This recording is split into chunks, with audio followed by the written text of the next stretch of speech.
शेतकरी कर्जमुक्ती योजनेस मंत्रिमंडळानं मंजुरी दिली आहे। या महत्त्वाच्या बातमीसोबतच मुंबई टेक वीक मधील संवाद आणि ई बसेस बद्दल महत्त्वाच्या अपडेट्सवर या बुलेटिनमध्ये सविस्तर जाणून घेऊयात। नमस्कार, मी देवयानी, मुंबई तक मध्ये आपलं स्वागत आहे। बुलेटिनच्या सुरुवातीला नजर टाकूयात हेडलाईन्सवर। बळीराजाला सरकारचा मोठा दिलासा, पुण्यश्लोक अहिल्यादेवी होळकर शेतकरी कर्जमुक्ती योजनेस मंत्रिमंडळानं मंजुरी दिली आहे। शाश्वत कचरा व्यवस्थापनाच्या नव्या युगाची नागपुरात सुरुवात झाली। महत्त्वाकांक्षी प्रकल्पाचं मुख्यमंत्र्यांनी उद्घाटन केलं। महाराष्ट्र केवळ भारतातच नव्हे तर जगात एआयचं नेतृत्व करेल, मुख्यमंत्र्यांचा विश्वास। मुंबई टेक वीक 2026चं उद्घाटन केलं। चौंडीमध्ये अहिल्यादेवी होळकरांचा जयंती उत्सव, मुख्यमंत्री फडणवीस, उपमुख्यमंत्री शिंदे, उपमुख्यमंत्री सुनेत्रा पवारांनी अभिवादन केलं, महत्त्वाच्या घोषणाही केल्या। जलजीवन मिशनसाठी दिल्लीत महत्त्वाची चर्चा, महाराष्ट्रातील योजनेचा आढावा घेतला, दुष्काळमुक्त महाराष्ट्र करण्यावर भर।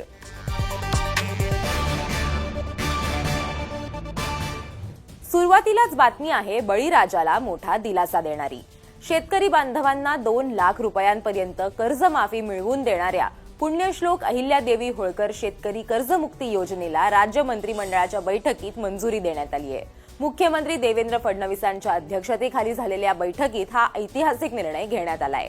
या योजनेत जमीन धारणेचा निकष नसणारे आणि महत्त्वाचं म्हणजे 2 लाख रुपयांपर्यंत ही कर्जमाफी असेल।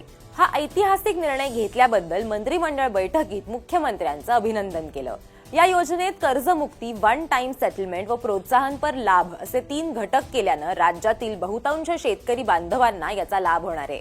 ज्यांचं कर्ज हे 2 लाखांपेक्षा कमी आहे त्यांना 2 लाख रुपयांपर्यंत माफी मिळाल्यानं असे शेतकरी हे पूर्णपणे कर्जमुक्त होणार आहेत। ज्यांचं कर्ज हे 2 लाखांपेक्षा अधिक आहे त्या शेतकऱ्यांना 2 लाखांवरील थकबाकी 31 मार्च 2027 पूर्वी भरल्यास मुदत देण्यात येईल। त्यांच्या खात्यातही 2 लाख रुपये शासन जमा करणार आहे। तर याशिवाय प्रोत्साहनपर लाभ योजनेत कर्जाची नियमित परतफेड करणाऱ्या शेतकऱ्यांना अधिकाधिक 50,000 रुपयांपर्यंत प्रोत्साहन अनुदान मिळणार आहे। आता पर्यावरणासंदर्भात एक महत्त्वाची बातमी आहे। कचरा व्यवस्थापनाचा प्रश्न आज जिकरीचा झालाय, मात्र नागपुरात अत्याधुनिक प्रकल्प उभारण्यात आलाय ज्याची सध्या चर्चा सुरू आहे। पर्यावरणासाठी आदर्श प्रकल्प म्हणून संपूर्ण भारतात ओळखला जाणार आहे।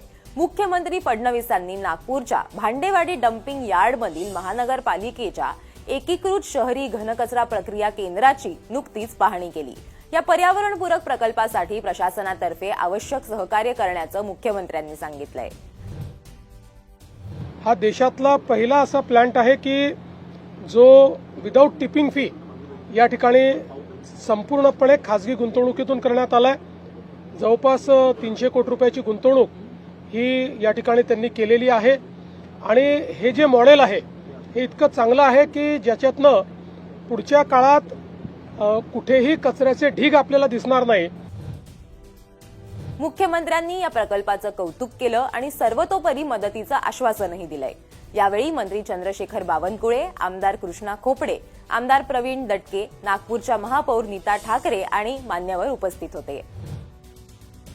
एआयचा वापर आता सगळ्याच क्षेत्रांमध्ये जोरात होताना दिसतोय। महाराष्ट्र सरकारनं देखील आपल्या अनेक विभागांमध्ये एआयचा प्रत्यक्ष वापर सुरू केलाय। अशातच महाराष्ट्र एआय क्रांतीचं नेतृत्व करण्यासाठी अत्यंत सक्षम स्थितीत आहे। आगामी काळात महाराष्ट्र केवळ भारतातच नव्हे तर जगात एआयचं नेतृत्व करेल असा विश्वास मुख्यमंत्र्यांनी व्यक्त केलाय।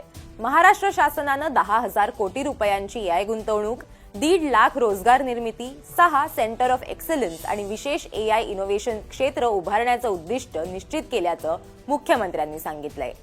देश विदेशातून मुंबई टेक वीक मध्ये सहभागी झालेल्या स्टार्टअप्स आणि तंत्रज्ञान कंपन्यांना मुख्यमंत्र्यांनी महाराष्ट्रात गुंतवणुकीचं आवाहन यावेळी केलं।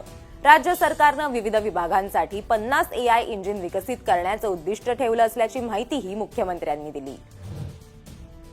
पुण्यश्लोक राजमाता अहिल्यादेवी होळकरांचा जयंती उत्सव चौंडीमध्ये साजरा करण्यात आला।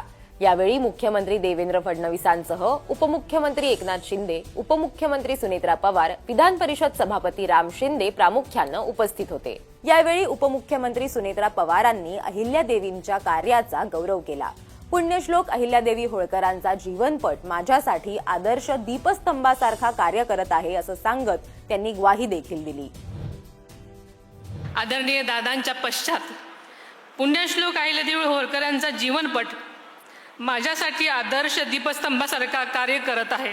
पुण्यश्लोक अहिल्यादेवी यांचे विचार, त्यांचा वारसा आणि विकास ही त्रिसूत्री मंत्र घेऊनच मी ही यात्रा सुरू झालेली आहे.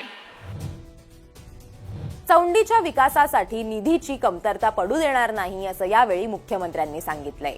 यावेळी राजस्थानचे राज्यपाल हरिभाऊ बागडे, मंत्री शिवेंद्रसिंह राजे भोसले, मंत्री जयकुमार गोरे, मंत्री दत्तात्रय भरणे व अन्य मान्यवर उपस्थित होते.